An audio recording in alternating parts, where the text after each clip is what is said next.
Okay, what does a clogged cylinder head, ignition coil, a spark plug wire, and a oil sensor switch all have in common?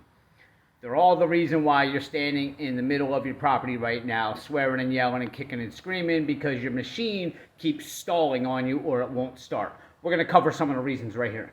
On your smaller engines, these are air-cooled engines, which means like your typical truck or car that has a whole cooling system with antifreeze going through it, these are air-cooled. Now, what that means is the air cools them. Now, when you're driving down the street in your truck or car, if you ever experience a vehicle overheating, the truck will stall or a car will stall. Same thing, same principle with these. Now, how do we prevent these from doing that?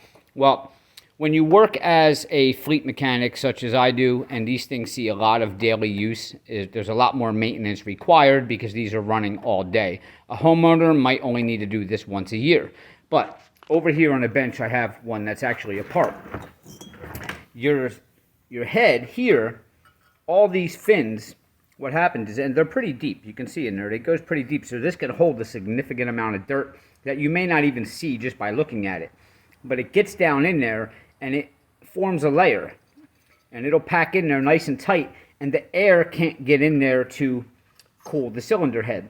Now, this one here was in the shop because they said it was running for about 10 minutes and then shutting off.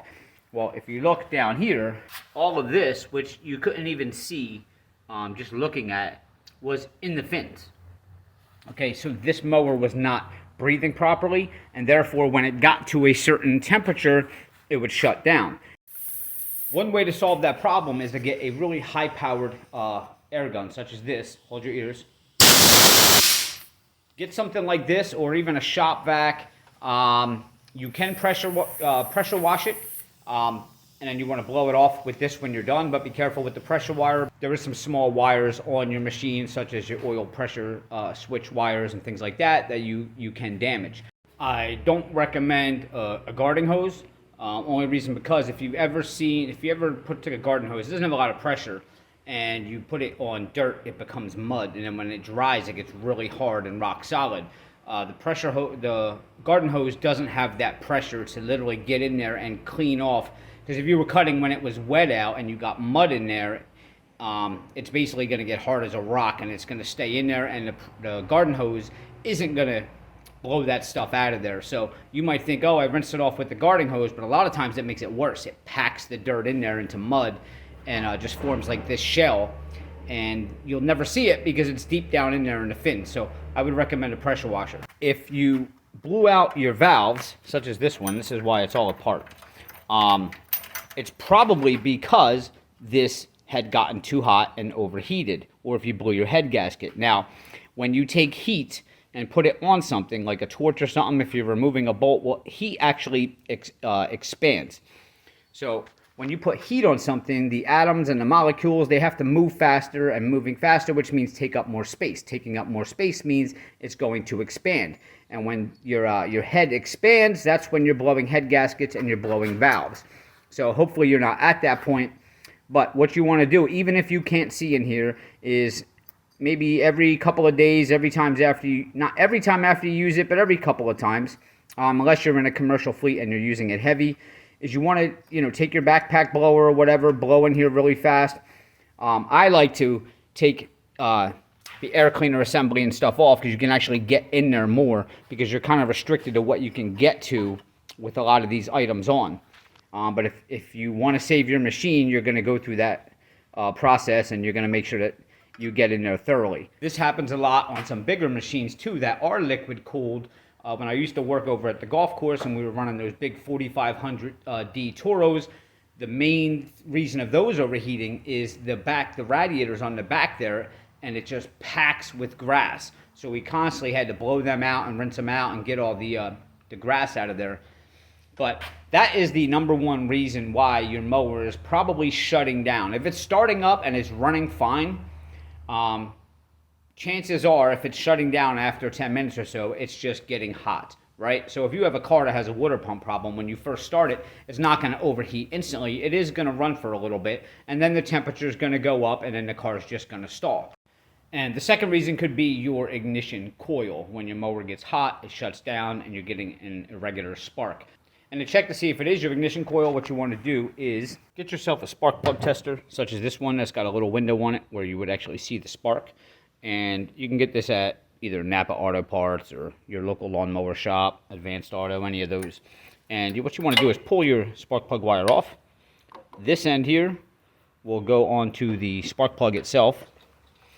And then you'll take your other end and you'll put the boot on this end here. And then you're going to start the mower when it's cold and just watch through this window and watch the spark. Take it off if you have a good spark there. Put the plug back on. Go run the mower and get it to the point where it overheats again or stalls again, I'm sorry.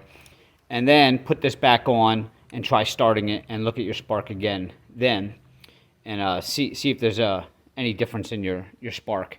Now, some small engines will have a whole metal sleeve over top of this to prevent this wire from actually, melting itself. This one here is all taped up. You can see this doesn't have the metal casing on it. Now, this one, what you want to check, this was actually melted, and it was against the muffler, and there was an arc going from the wire to the muffler.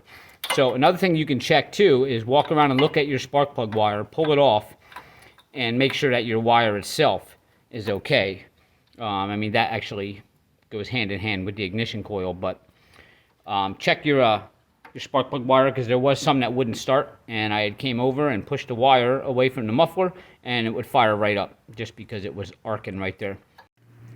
Another reason, now this one might be where you're pulling and it's not starting at all, but sometimes it can stall in mid-cut as well for this reason, is your oil sensor on the side. Most of these machines, as far as I know, would be a yellow wire. Come over to the side and you have your oil sensor going in here, which basically tells the machine, hey, I'm out of oil, I'm going to shut down, or I'm not going to start. Just unplug that and go ahead and pull and see if that gets you running again. I've run into that problem a lot, where guys will tell me they're pulling and it just won't start. Just unplug that yellow wire and see if that fires right up. If it is, it's usually your sensor, which is fairly easy to fix. The problem with that is your machine is not going to alert you anymore when you are low on oil, and that will just run until the machine blows up. But also, check the oil, because if the oil's low, the sensor's not bad. It's just telling you, hey, the oil's low, right? So hopefully these tips helped you out, and if it did, please hit subscribe below. Give me a like, guys. I'll see you next time.